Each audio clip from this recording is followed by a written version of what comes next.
ओडिशा से आई कांग्रेस के लिए बड़ी खुशखबरी। एक बड़ी पार्टी आई कांग्रेस के साथ, देख भाजपाइयों की उड़ी नींद। जी हां दोस्तों, ओडिशा से कांग्रेस के लिए बड़ी खुशखबरी सामने आ रही है। दरअसल ओडिशा की राजनीति में राज्यसभा चुनाव से पहले हलचल तेज हो गई है। 16 मार्च को होने वाले राज्यसभा चुनाव के लिए 4 सीटों पर मुकाबला होना है और इस बीच नवीन पटनायक ने अपनी पार्टी बीजू जनता दल की ओर से 2 उम्मीदवारों की घोषणा कर सियासी समीकरण बदल दिए हैं।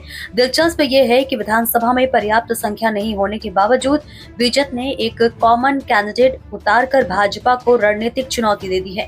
कांग्रेस ने भी इस कॉमन फेस को समर्थन देने का ऐलान कर दिया, जिससे मुकाबला और दिलचस्प हो गया। यानी यूं कहें कि कभी थे जाने दुश्मन, लेकिन अब बन गए हैं हम साया। जी हां, ओडिशा में बीजेपी ने कांग्रेस के साथ हाथ मिला लिया है, जिससे भाजपाइयों में खलबली मची हुई है। आपको बता दें, ओडिशा विधानसभा की 147 सदस्यीय सदन में फिलहाल भारतीय जनता पार्टी के पास 79 विधायक हैं।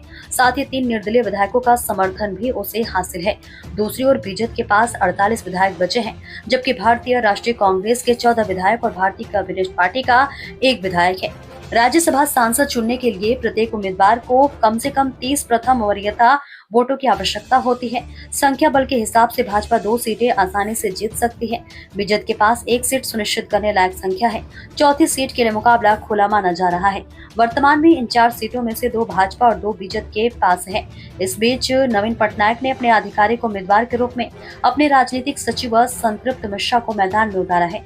वहीं दूसरी सीट के लिए प्रसिद्ध यूरोलॉजिस्ट डॉक्टर दत्तेश्वर होता को कॉमन कैंडिडेट घोषित किया है। पटनायक ने अपने निवास पर पत्रकारों से बातचीत में कहा कि डॉक्टर होता ओडिशा के एक प्रतिष्ठित डॉक्टर हैं, जो ओडिशा हेल्थ यूनिवर्सिटी के पहले कुलपति रह चुके हैं और कटक स्थित एससीबी मेडिकल कॉलेज एवं अस्पताल के प्राचार्य भी रहे हैं।